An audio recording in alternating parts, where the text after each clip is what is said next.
of the Office of the Ombudsman. We respectfully submit for the body's consideration the fiscal year 2026 proposed new appropriations for the Office of the Ombudsman amounting to 6.5 billion pesos. Thank you, Mr. President.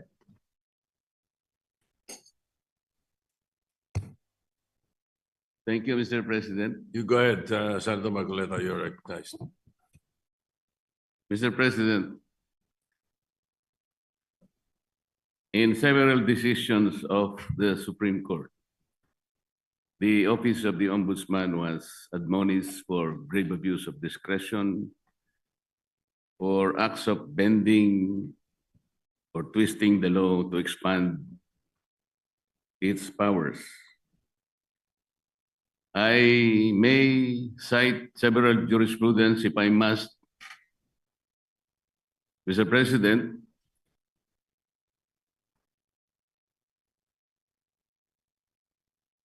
if I will be required.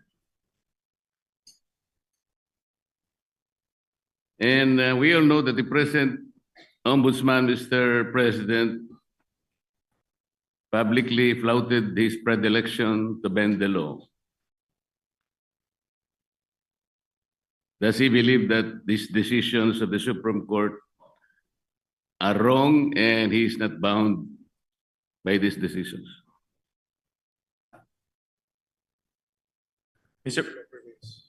President, the new ombudsman intimated to me that his direction is to abide by the Supreme Court decision, and the rule of law is supreme.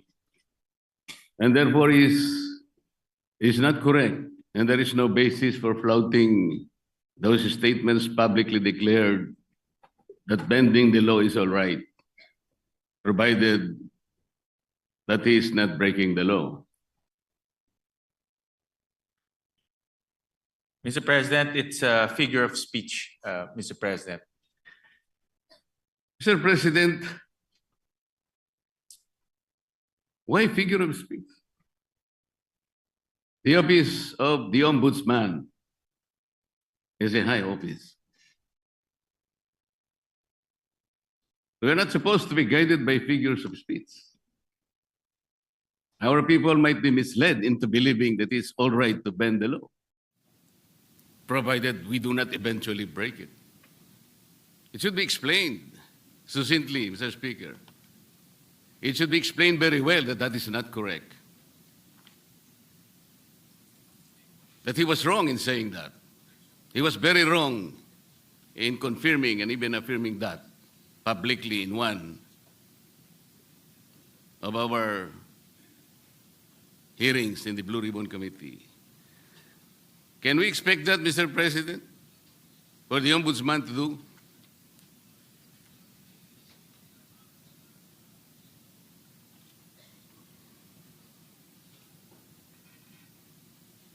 One minute suspension, Mr. President. Session suspended. President, the current ombudsman right now, he intimated to me that he is very strict in not bending the law.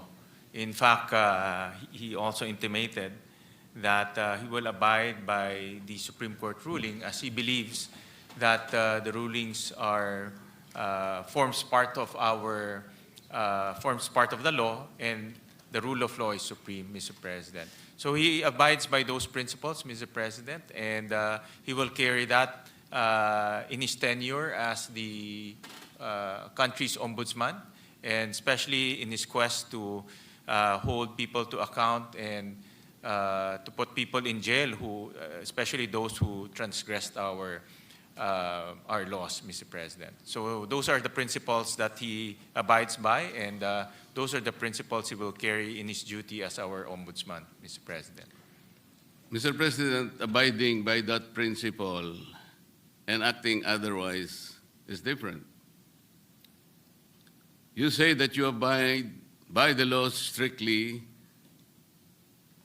but you say publicly that you can bend the law. How is that? Doesn't the public need to be clarified very clearly on this matter, Mr. President? Our people might be confused by that statement. That's why I am asking whether he can make a clarification or he can make public apology for saying that, Mr. President. And this will be good for the country. Mr. President, we thank the good gentleman from Tarlac and Pampanga, Senator Marcoleta, for bringing this up. And this is an opportunity for the current ombudsman to clarify his statements. And this is actually the clarification that he is expressing to this august body, that he will abide by the rule of law and he will not bend the law to serve any other purpose, Mr. President, or to serve any other being, Mr. President. So, Can we, Mr. Sorry. President, that's why this is an opportunity, and as he intimated to me, that he will always put the rule of law as supreme, Mr. President. Mr. President, even for this issue alone, can I respectfully move that maybe we can suspend our rules? I want to hear personally the ombudsman to say it for himself.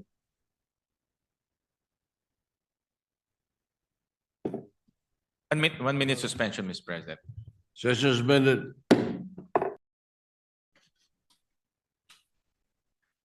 Mr. President, even for this issue alone, can I respectfully move that maybe we can suspend our rules? I want to hear personally the ombudsman to say it for himself.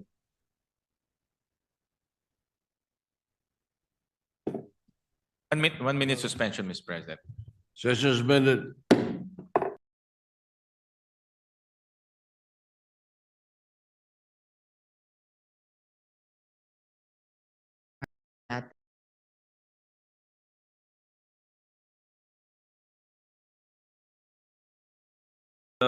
Madam Majority Leader, what is your pleasure after that motion?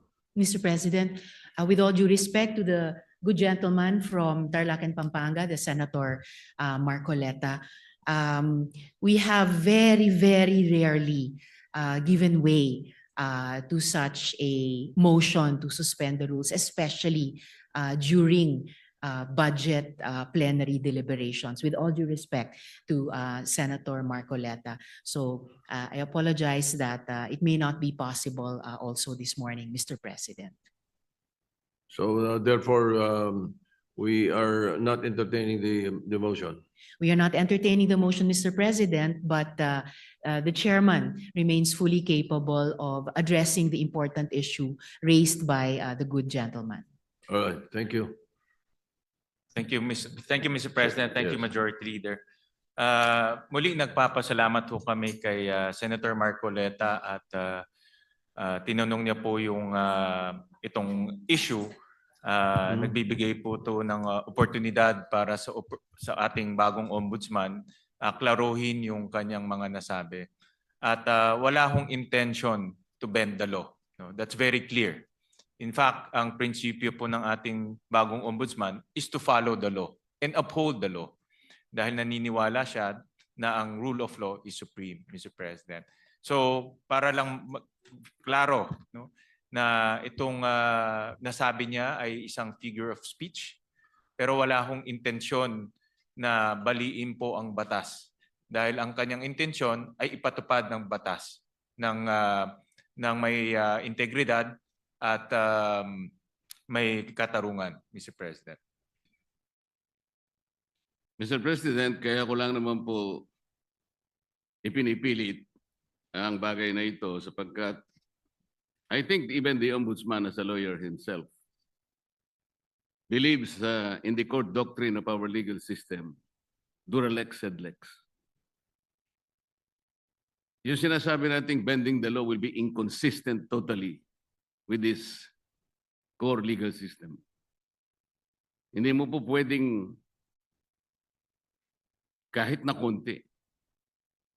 Tatanong ko nga sana to what extent can you bend the law that can still be acceptable? Hindi po pwede yun. Dura lex sed lex. At ako rin po, sumasang-ayon po sa kay Senator Marcoleta, the good gentleman from Tarlac, Pampanga na ang batas po ay dapat ho natin ipatupad. At wala ho yan tinitignan. Kaya ho naka-blindfold po si Lady Justice dahil wala ho hong tinitignan. At yan rin po ang assurance ho ng ating bagong ombudsman dito po sa bulwagang ito at sa lahat po sa sambayang Pilipino na nanonood ho sa atin na ipapatupad niya ho ang batas na may integridad po. Kasi po, Mr. President, nakakabagabag talaga. Sana po figure of speech lang. Pero nagkaroon po kasi ng pagkakataon na hindi figure of speech yun eh. Dahil doon sa isang pagdinig sa Blue Ribbon Committee, nakita naman po nating lahat.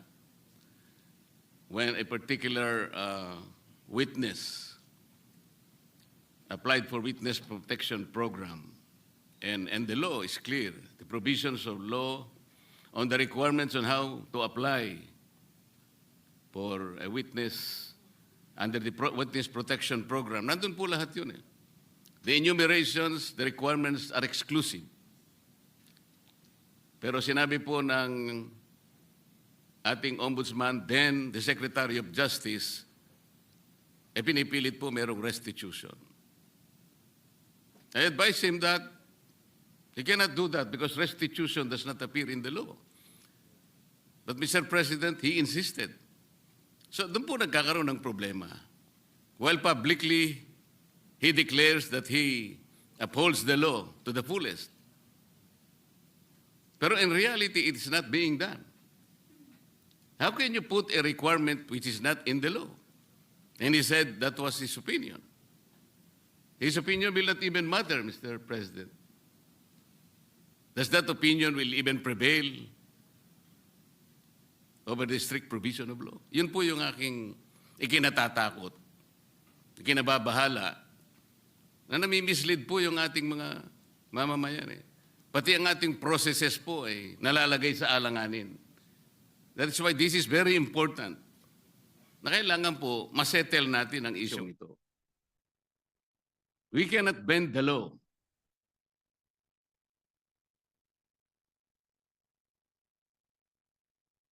Kasi po, kapag pinanatili natin yun, it is as if the ombudsman has the power to refine the law or even revolutionize the law. No one can do that, Mr. President.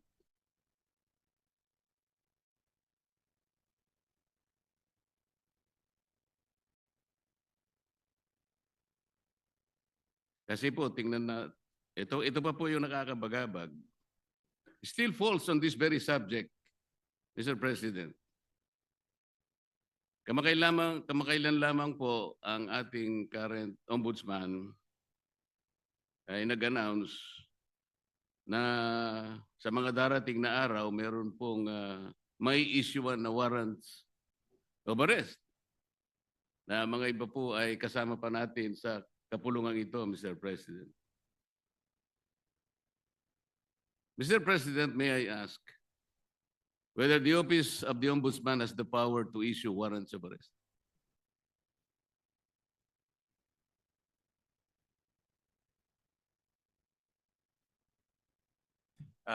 No, Mr. President. Ang trabaho na ho nila, ang responsibility ho nila is to ensure accountability, Mr. President. Tama naman po yun, at ako'y naniniwala. Pero bakit niya po kaya nasabi yun? That on such a particular date, warrants of arrest will be issued. Does he think that he can preempt the Sandigan Bayan or even the RTCs, Mr. President, to issue the warrants?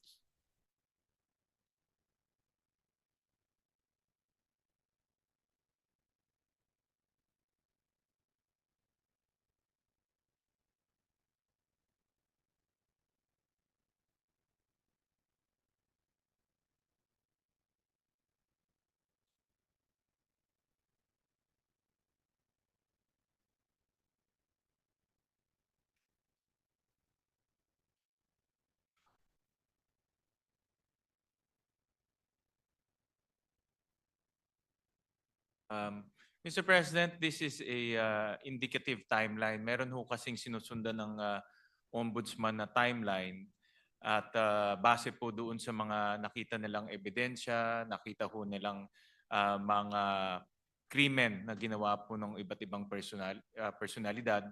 Kaya po ito ay parte lang po ng kanilang timeline. At yun lang naman po yung inexplain ng kasalukuyang ombudsman, Mr. President. Mr. President, the Office of the Ombudsman is following a timeline. So paano po niya nasabi na on December 5th? Ano na yun? Anong date po ba yun? Ito po yung nakakatakot, Mr. President.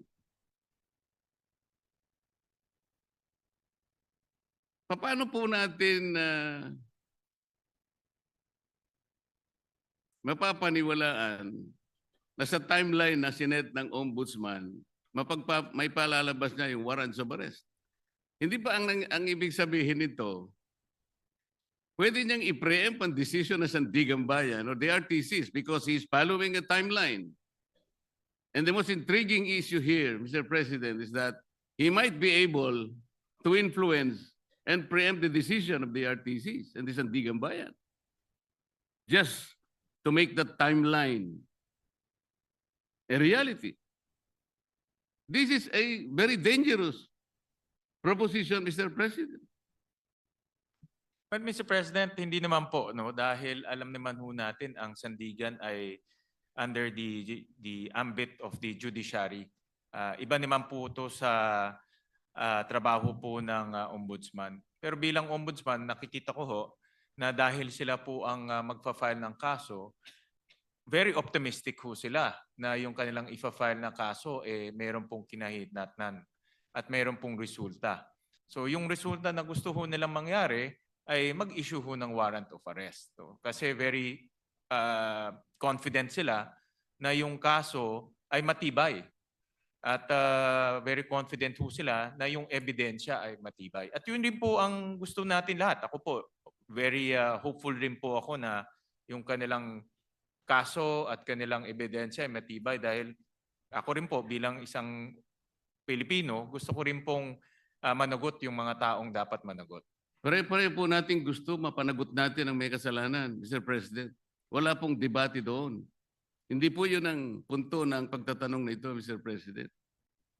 But the ability of the Office of the Ombudsman to predict even the timeline when the warrants of arrest can be issued is something that is troubling, Mr. President. Parang ang mangyayari, ayaw ko mang isipin yun. Ayaw ko rin naman talagang mangyari yun. Somebody can even preempt or influence the time when the RTC or the Sandigan Bayan may eventually issue the warrants of arrest.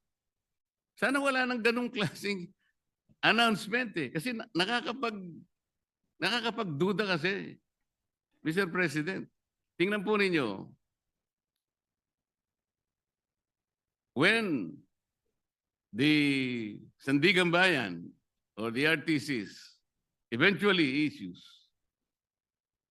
the warrants of arrest, do you think the persons or kung sino man yung involved na yun, that the Office of the Ombudsman wants to be arrested, pwede nilang questionin yung impartiality ng Sandigan Bayan or even the RTCs? Because there was already a timeline announced by the office. This is the thing that is very intriguing, Mr. President. Well, Mr. President, with all due respect to the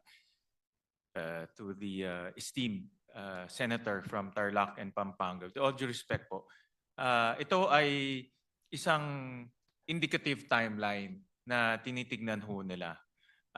Wala ho silang control sa magiging desisyon ng Sandigan. Wala ho silang control kung ano po magiging takbo sa Sandigan. Pero base po sa kanilang experience at base po sa kanilang pag-ayos ng kaso, lalo na po sa pagtingin po sa ebidensya, ito po yung tinitignan nilang timeline na pwedeng mangyari. Pwede rin ho yan hindi mangyari. No? Pwede rin ho yan iba po ang pupuntahan ng kaso. Pero naglalagay lang ho sila ng timeline para po makita naman ho nila kung ano po ang magiging takbo po ng kaso. At marami hong ganun. Actually, marami, pag nanonood po ako ng mga ah, political shows sa YouTube, marami pong mga political analyst, mga legal analyst, sinasabi ho nila, ano po ang magiging takbo ng kaso, kailan po may makukulong, kailan po may issue ng mga warrant of arrest. Yan po ay based on their analysis and experience. Pero wala hong assurance, hindi ho yung magiging 100% na ganun po ang kinahinatnan po niyan o ganun po ang kalalabasan. Ganun din po sa ombudsman. Ito po ay sa kanilang tingin ay posibleng mangyari. So do you think announcing a particular timeline, Mr. President, is even necessary? Ito po ay for purpose of information, Mr. President, and para po mabigyan din po ang publiko ng kanilang opinion pagdating po sa magiging takbo po ng kaso. Mr. President, ang sinasabi po ng representasyon na ito, hindi naman kailangan pang i-announce yun eh. Dahil magkakaroon lang po ng pagdududa ang ating mga mamamayan, lalong-lalo na po yung mga taong gusto nating ipa-aresto, sapagkat hindi naman kailangan na mag-announce pa.